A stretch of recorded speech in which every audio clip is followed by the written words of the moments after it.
Hello students, welcome to my channel. आज video रे तुम मान नवम श्रेणी इतिहास बही राजनीति विज्ञान द्वितीय अध्याय प्रथम पाठ मानव अधिकार ह्यूमन राइट्स चैप्टर टीर क्वेश्चन आंसर गुडी को डिस्कशन करने। एक नंबर प्रत्येक प्रश्नर उत्तर 60 गुडी शब्द रे लेख। क मानव अधिकार गुडिकर विशेषत्व संक्षेप रे आलोचना कर। उत्तर आईरे मानव अधिकार गुडिक मध्य गोटे भागरे नागरिक और राजनैतिक अधिकार थिबा बेले अन्य भागटी रे अर्थनैतिक सामाजिक और सांस्कृतिक अधिकार गुडिक रखा जायतिला। टुआई बाक स्वाधीनता मुक्त विश्वास भय और दारिद्र्य दूरीकरण पई प्रत्येक मनुष्य हकदार प्रभृति केतेक मौलिक अधिकार। त्रिआई भिएत घोषणानामा अनुଯାयी मानव अधिकार गुड़ी को गणतंत्र और अर्थनैतिक विकास सहित संलग्न करागला। आईबी मानव अधिकार कार्य परिसर रे आत्मनिर्णय अधिकार, अनग्रसर व्यक्ति मानक पई स्वतंत्र सुरक्षा अधिकार और देश रे संपद उपरे लोक मानकर सार्वभौम अधिकार अंतर्भुक्त। ख मानव अधिकार ऐतिहासिक भित्तिभूमि संक्षेप रे लेख।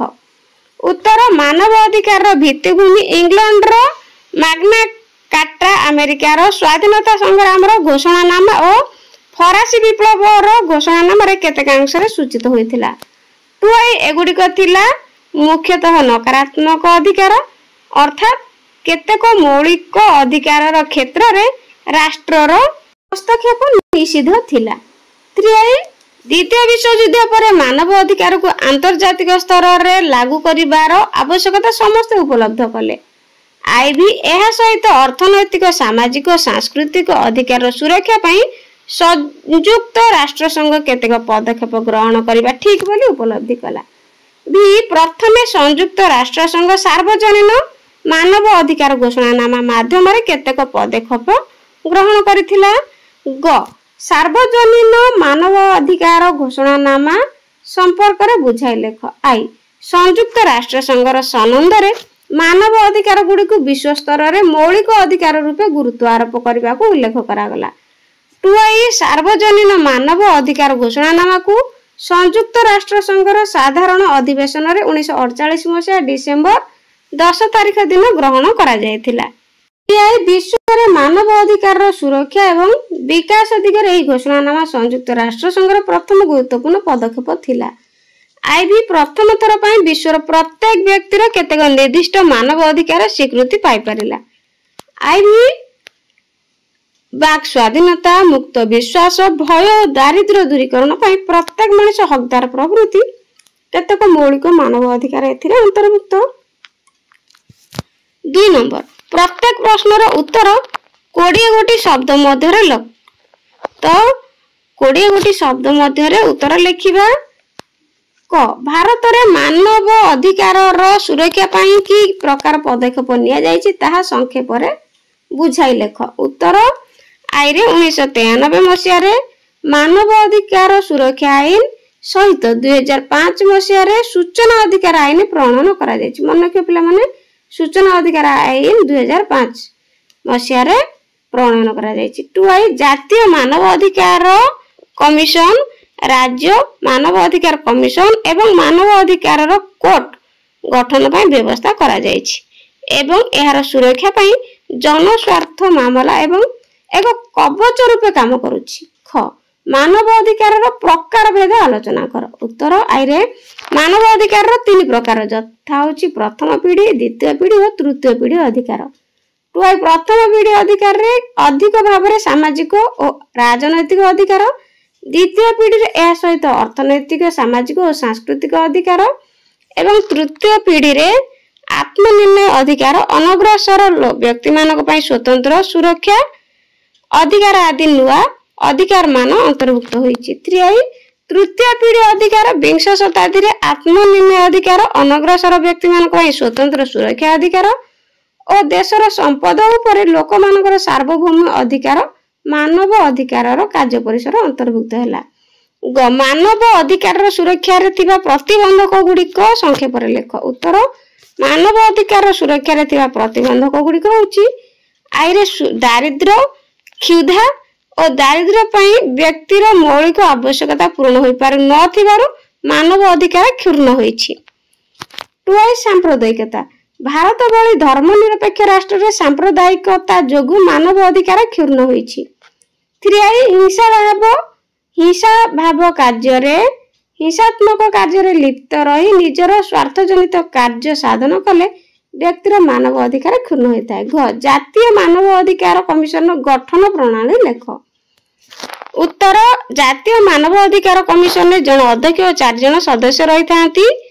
ଅଧ୍ୟକ୍ଷ ପଦରେ ଉଚ୍ଚତମ ନ୍ୟାୟାଳୟର ଜଣେ ଅବସରପ୍ରାପ୍ତ ମୁଖ୍ୟ ବିଚାରପତି ଦାୟିତ୍ୱ ତୁଲାନ୍ତି। 2 ଅନ୍ୟ 4 ଜଣ ସଦସ୍ୟଙ୍କ ମଧ୍ୟରୁ 2 ଜଣ ସଦସ୍ୟ ମାନବ ଅଧିକାର ସୁରକ୍ଷା କ୍ଷେତ୍ରରେ ବାସ୍ତବ ଅଭିଜ୍ଞତା ସମ୍ପନ୍ନ ବ୍ୟକ୍ତି ହୋଇଥିବା ଆବଶ୍ୟକ। ଜଣେ ସଦସ୍ୟ ଉଚ୍ଚତମ ନ୍ୟାୟାଳୟ କାର୍ଯ୍ୟରତ ବା ଅବସରପ୍ରାପ୍ତ ବିଚାରପତି ଓ ଅନ୍ୟ ଜଣେ ସଦସ୍ୟ ଉଚ୍ଚ ନ୍ୟାୟାଳୟରେ କାର୍ଯ୍ୟରତ ବା ଅବସରପ୍ରାପ୍ତ ମୁଖ୍ୟ ବିଚାରପତି କିମ୍ବା ବିଚାରପତି ହୋଇଥିବା ଆବଶ୍ୟକ। ଜାତୀୟ ମାନବାଧିକାର କମିଶନ ଅଧ୍ୟକ୍ଷ ଓ ସଦସ୍ୟ କିପରି ନିଯୁକ୍ତ ହୁଅନ୍ତି? ଉତ୍ତର, ଜାତୀୟ ମାନବ ଅଧିକାର କମିଶନର ଅଧ୍ୟକ୍ଷ ଓ ସଦସ୍ୟମାନଙ୍କୁ ଏକ ନିଯୁକ୍ତି କମିଟିର ପରାମର୍ଶ ଅନୁସାରେ ରାଷ୍ଟ୍ରପତି ନିଯୁକ୍ତି ଦେଇଥାନ୍ତି। ପ୍ରଧାନମନ୍ତ୍ରୀ ଏହି କମିଟିର ଅଧ୍ୟକ୍ଷ ଅଟନ୍ତି। 2 ରାଷ୍ଟ୍ରପତି ସୁପ୍ରିମକୋର୍ଟର ମୁଖ୍ୟ ବିଚାରପତିଙ୍କ ସହିତ ପରାମର୍ଶ କରି ସୁପ୍ରିମକୋର୍ଟ ବା ହାଇକୋର୍ଟର ବିଚାରପତିଙ୍କୁ କମିଶନର ଭାବେ ନିଯୁକ୍ତି ଦିଅନ୍ତି। ଜାତୀୟ ମାନବ ଅଧିକାର କମିଶନର କାର୍ଯ୍ୟାବଳୀ ଲେଖ।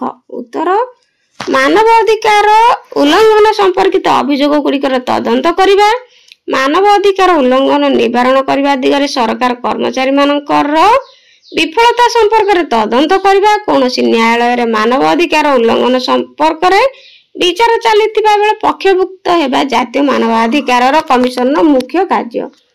2 ଜେଲରେ ଥିବା କଏଦୀମାନଙ୍କର ସୁବିଧା ପାଇଁ ସୁପାରିଶ ପ୍ରଦାନ କରିବା, ସନ୍ତ୍ରାସବାଦୀମାନଙ୍କ କାର୍ଯ୍ୟକଳାପ ଓ ମାନବ ଅଧିକାର ବିପନ୍ନ ହେଲେ ସମୀକ୍ଷା କରି ଉପଯୁକ୍ତ ପ୍ରସ୍ତାବ ଦେବା, ମାନବ ଅଧିକାର ସମ୍ପର୍କିତ ଗବେଷଣାକୁ ପ୍ରୋତ୍ସାହିତ କରିବା ଓ ସମାଜର ବିଭିନ୍ନ ଶ୍ରେଣୀର ଲୋକଙ୍କୁ ମାନବ ଅଧିକାର ସମ୍ପର୍କରେ ଅଧିକ ସଚେତନ କରିବା ଜାତୀୟ ମାନବ ଅଧିକାର କମିଶନର କାର୍ଯ୍ୟ ପରିସରଭୁକ୍ତ। 3 ପ୍ରତ୍ୟେକ ପ୍ରଶ୍ନର ଉତ୍ତର ଗୋଟିଏ ବାକ୍ୟରେ ଲେଖ। ମାନବ ଅଧିକାର ମୁଖ୍ୟ ଲକ୍ଷଣଟି ଉଲ୍ଲେଖ କର। ଉତ୍ତର, ମାନବ ଅଧିକାରର 3ଟି ମୁଖ୍ୟ ଲକ୍ଷଣ ରହିଛି।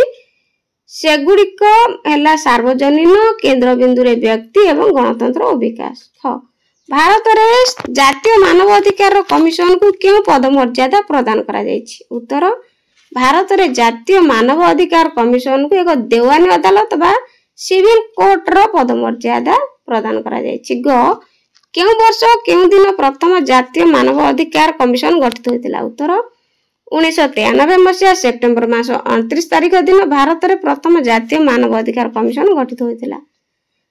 ଭାରତର ପ୍ରଥମ ଜାତୀୟ ମାନବ ଅଧିକାର କମିଶନର ଅଧ୍ୟକ୍ଷ କିଏ ଥିଲେ? ଉତ୍ତର, ଭାରତର ଉଚ୍ଚତମ ନ୍ୟାୟାଳୟର ଅବସରପ୍ରାପ୍ତ ମୁଖ୍ୟ ବିଚାରପତି ଶ୍ରୀଯୁକ୍ତ ରଙ୍ଗନାଥ ମିଶ୍ର। ଭାରତର ପ୍ରଥମ ଜାତୀୟ ମାନବ ଅଧିକାର କମିଶନର ଅଧ୍ୟକ୍ଷ ଥିଲେ ଶ୍ରୀଯୁକ୍ତ ରଙ୍ଗନାଥ ମିଶ୍ର। ଭାରତରେ ମାନବ ଅଧିକାର ସୁରକ୍ଷା ଆଇନ କେଉଁ ବର୍ଷ ପ୍ରଣୟନ ହୋଇଥିଲା? ଉତ୍ତର, ଭାରତରେ ମାନବାଧିକାର ସୁରକ୍ଷା ଆଇନ 1993 ମସିହାରେ ପ୍ରଣୟନ କରାଯାଇଥିଲା। ଜାତୀୟ ମାନବ ଅଧିକାର କମିଶନରେ ନିଯୁକ୍ତି ପାଇଥିବା ଅଧ୍ୟକ୍ଷ ଓ ସଦସ୍ୟମାନଙ୍କ କାର୍ଯ୍ୟକାଳ କେତେ ବର୍ଷ ଓ ସେମାନଙ୍କର ବୟସର ସୀମା କେତେ? ଉତ୍ତର, ଜାତୀୟ ମାନବାଧିକାର କମିଶନର ନିଯୁକ୍ତି ପାଇଥିବା ଅଧ୍ୟକ୍ଷ ଓ ସଦସ୍ୟଙ୍କ କାର୍ଯ୍ୟକାଳ 5 ବର୍ଷ ଓ ସେମାନଙ୍କର ବୟସ ସୀମା ହେଉଛି 70 ବର୍ଷ। ତ ପିଲାମାନେ, ଭିଡିଓଟି କେମିତି ଲାଗିଲା କମେଣ୍ଟରେ ନିଶ୍ଚିତ ଜଣାଇବ। ଭଲ ଲାଗିଥିଲା ଲାଇକ୍ କରିଦେବ। ଆଜି ପାଇଁ ରହୁଛି। ଗଡ୍ ବ୍ଲେସ୍ ୟୁ।